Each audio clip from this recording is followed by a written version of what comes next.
David Ubben, theathletic.com, with us on 365 Sports with Craig and Paul. David Smoke. David, thanks for your time. So how would you describe the last couple of weekends or this entire up until now college football season? Thanks for your time, by the way. I think it's been interesting in that, the last few years you get to the halfway point and you're like, well, I don't know if anybody could beat X. This year there's not a team like that. I mean, I guess Texas is technically the best team, but they don't look invincible and they might lose this weekend. So, in the 12-team playoff era, in the NIL era, it's been really, really fun to watch this year. David, did your playoff expectations change after last week?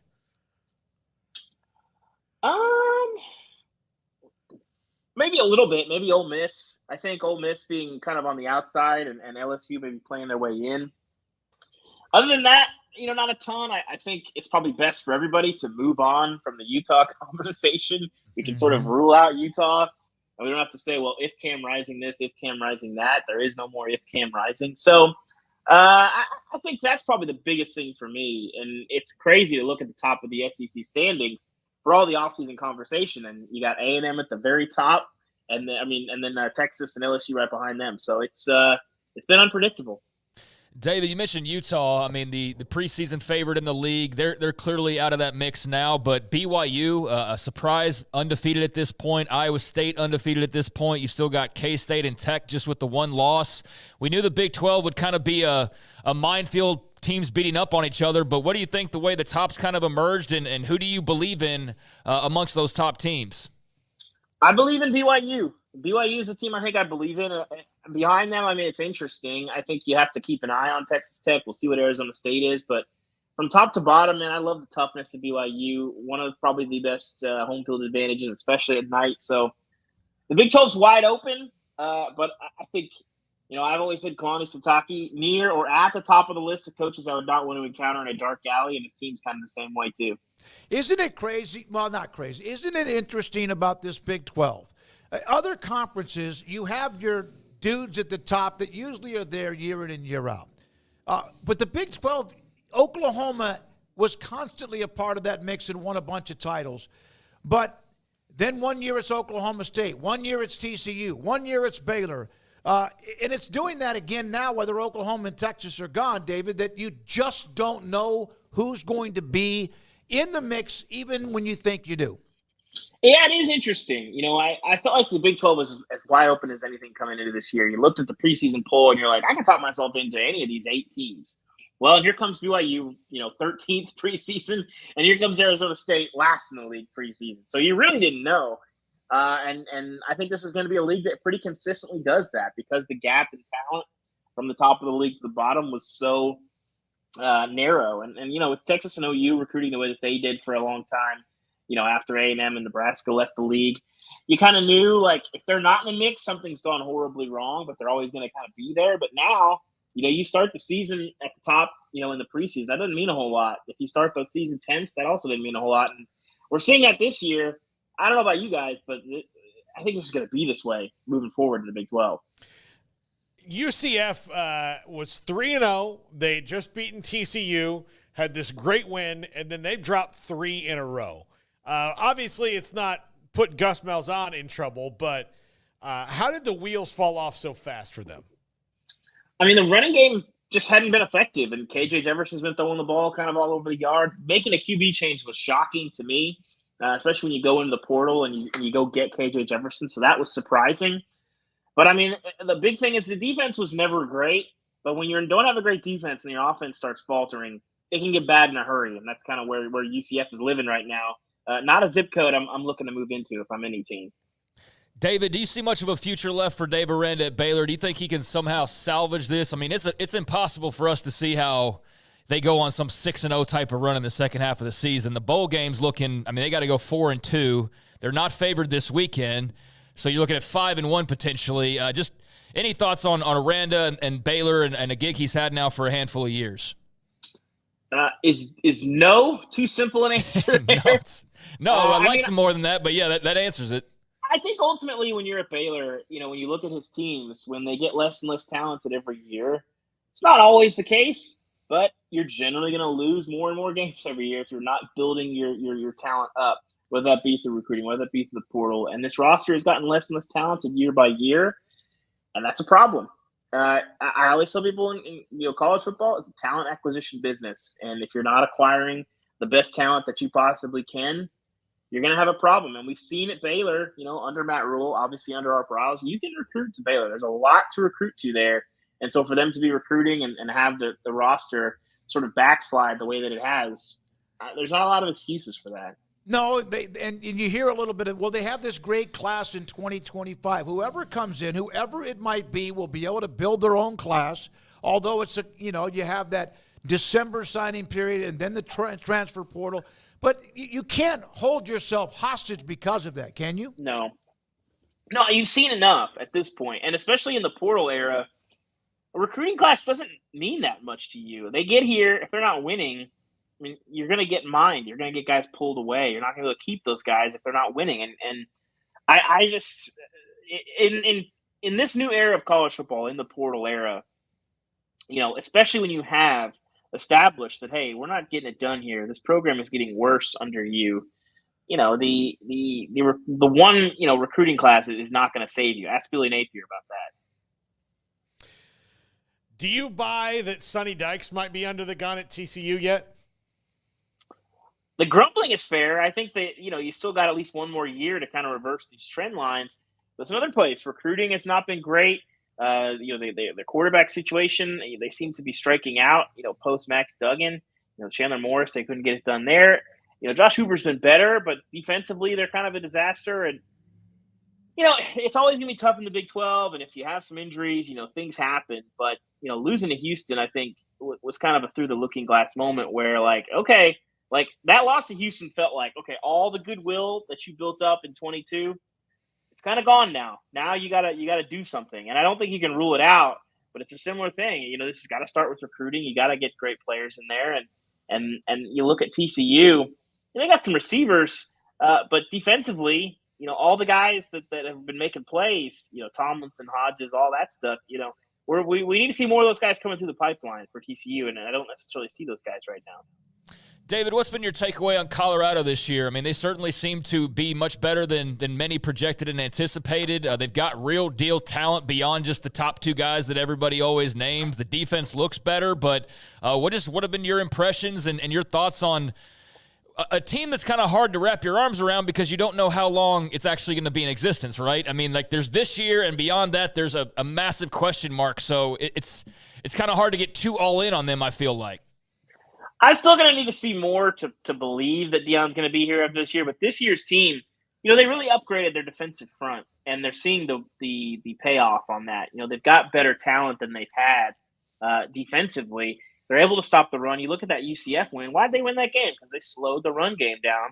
They did the same thing with K-State. They weren't able to get the win there, but they weren't going to get rolled over. Offensive line, it is what it is. At this point, Shedor's sort of used to running for his life, but they've been better than I thought. And the receivers that's an elite unit. So how far can a team with just receivers and a quarterback take? I think we found that out last year. But when you mix in a pretty competent defense, a decent defensive front, that you can get a little bit further. And they look like a team that's probably going to be able to get to a bowl. You wrote an article about both Alabama and Tennessee, who had nice wins. Alabama beating Georgia. Tennessee, of course, with the win against Oklahoma. And they're both rolling, right? And all of a sudden, 2 weeks ago, both of them fall on their face.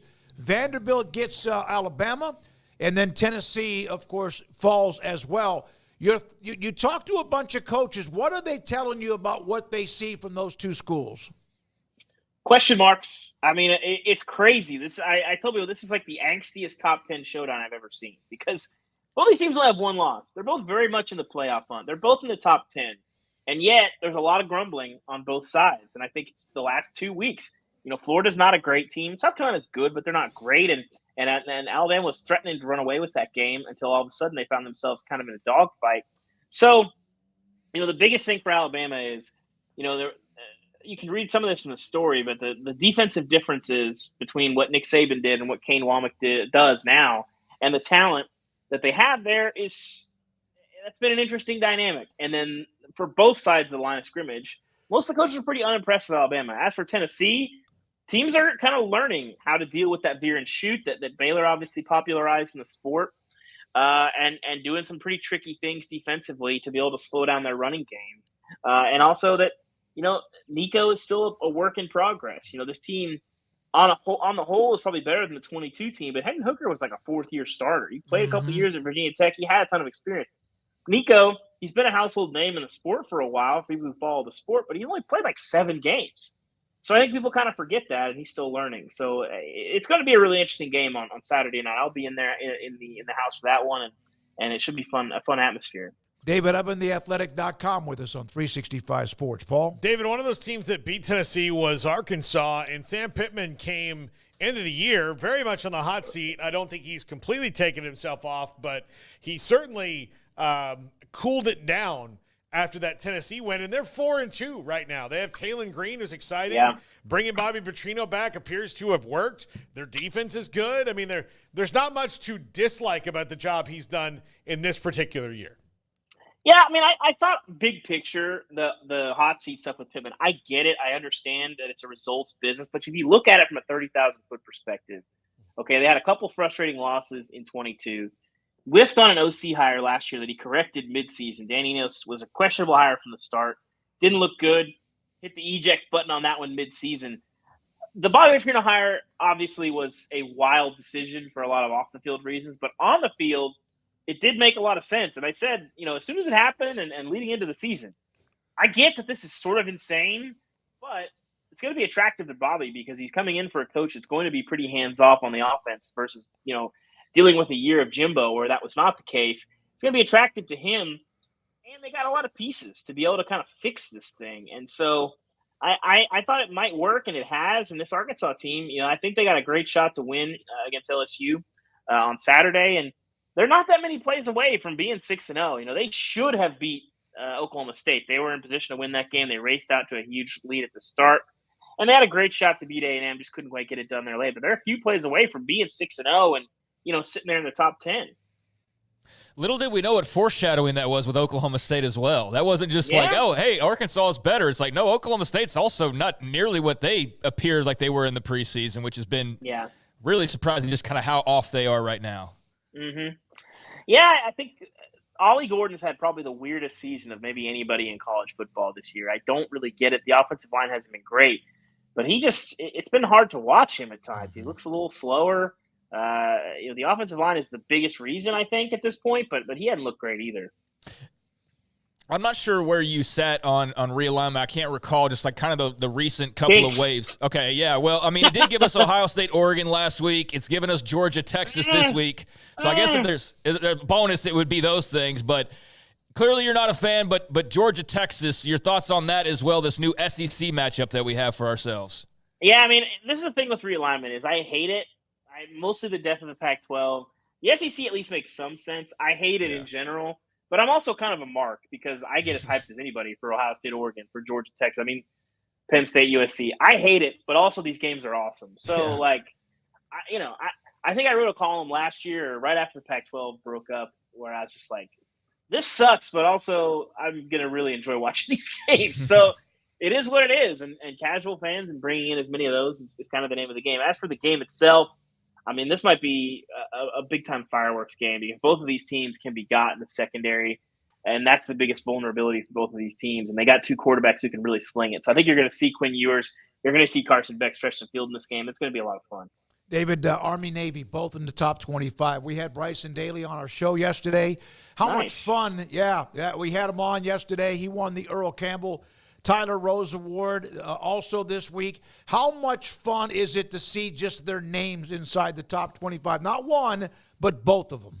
It's pretty incredible. And I will say the CFP approach and the conference situation kind of ruins it for me a little bit because it's a great story. But these two teams meeting in the AAC championship, which might still happen, we'll see. There's a lot of football left to play. For a game that decides the playoff and then meeting a week later in the Army-Navy game for a game that doesn't decide anything except, I guess, bragging rights, from a week later or a week earlier. This is where realignment gets us. This is what we have wrought in this sort of weird world. And everybody kind of agreed when they brought the 12-team playoff. Well, Army-Navy won't be relevant, so we can just totally leave it out of any of the discussion of the playoff. And then we're here in year one, and it might be quite relevant. So we'll see. It's awesome to see them succeed, but like when you look at like, oh, where can this go? The best possible place for it to go is like the worst possible scenario for the playoff. That would really, I mean, if let's say one of these teams wins the first game and the second one wins the second game, it kind of ruins it a little bit for me. Yep. Yeah. Well, David, what do we get when we assume? Mm-hmm. You know, That's what people tell me. Yeah, that's what happened to the rule makers. We're still a couple weeks away from where we hear the committee, give the reasons for different things. How different do you think their explanations will sound? 12 teams as opposed to 4 teams. I mean, it's going to get hilarious because we're going to have. They just have to be consistent with the 4 team. We had kind of moving targets that frustrated people, but you're really only talking about, there was never a 2-loss team that made the 12 team. So you're kind of looking at, well, like 1 loss, well, like what's on their resume, all these different things. When you start talking about 9-3 teams and trying to sort through the wreckage of like a very complicated season, good luck to them. Good luck to them. 2014 and last year was really only 2 years. There was a lot of controversy at the end where people were really mad. I felt like they had a pretty good case. It's going to be every year this year. The job of being on the committee just got a lot harder, and I do not envy anybody that does that. I don't know why people choose to do. Coach Cignetti at Indiana's done a great story. I saw part of what was said about Carl, Troy Aikman. Yeah. And they're unbeaten, and they're really good. I mean, they're scoring points. Their defense and offensive efficiency numbers are as good as anybody in the country. What a good story that is. Indiana, Matt Rule, Nebraska, 5-1, but they have Indiana on the road and then at Ohio State. So all of a sudden, people start having heartburn about whether they get the 6 wins or not, no matter who's down the road. Indiana, your thoughts about what they might do to try to spoil the Big Ten? I'm excited for this week because we're going to kind of learn how good this team is in levels, right? Right now, they're sitting there at 6-0. They beat the heck out of teams. They haven't played a lot of great teams. They played some okay teams. Nobody great. Nebraska's a good team, probably a bowl team. If you smack Nebraska in a spot here where you're kind of feeling a little bit of hype, maybe not so much pressure, but just feeling yourself a little bit, that tells me a lot. And then you got Washington a week later. And then you get Michigan. And it's like, okay, Michigan's good, but they're not the final boss of the Big Ten. And then you got Ohio State looming after that. So kind of in levels, we're going to figure out how good Indiana is kind of week by week. David, thank you. Appreciate it. Thanks for your time. David Ubben, theathletic.com with us. Good to have him on. Good to see him.